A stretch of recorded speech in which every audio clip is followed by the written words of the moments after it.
আপনি নিশ্চয়ই অনেক বাজার দেখেছেন। জামা কাপড়, জুতো, গয়না, শাকসবজি, ফুল, বই, আসবাব এরকম অনেক কিছুই বাজারে রয়েছে। কিন্তু কখনো বিয়ের কনের বাজার দেখেছেন? হ্যাঁ, শুনতে অবাক লাগতে পারে। আজকের দিনেও সেখানে নারী কেনাবেচা হয় বহাল তবিয়াতে। আলু পেঁয়াজের মতো এই বাজারে বিক্রি হন মহিলারা। কলকাতায় যেমন একটি রয়েছে বউবাজার, তেমনি বুলগিরিতেও রয়েছে একটি বউবাজার। কলকাতার এই বউবাজারটি বিখ্যাত সোনার গয়নার দোকানের জন্য, আর বুলগেরিয়ার বউবাজারটি আক্ষরিক অর্থে বউবাজার। এখানে সত্যি সত্যি অর্থের বিনিময়ে বউ কেনা যায়। পাত্রের পরিবারের সদস্যরা এই বাজার থেকে পছন্দ মতো একটি মেয়ে ক্রয় করে নেন এবং তাকে পুত্রবধূ হিসেবে বাড়িতে নিয়ে যান।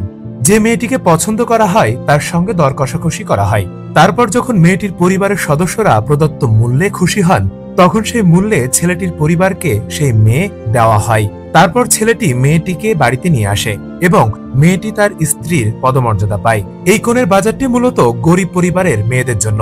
যেসব মেয়েদের পরিবার অর্থের অভাবে মেয়ের বিয়ে দিতে পারছে না, তারা তাদের মেয়েদেরকে নিয়ে এই বাজারে যান। এরপর ছেলেরা মেয়ে বেছে ঘরে নিয়ে যান।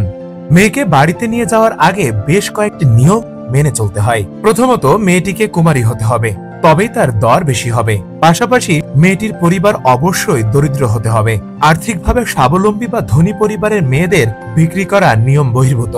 এছাড়াও বাজারে কেনা মেয়েটিকে পুত্রবধূর মর্যাদা দেওয়া কিন্তু আবশ্যক। ফেরদৌস সাগর, মানব কণ্ঠ।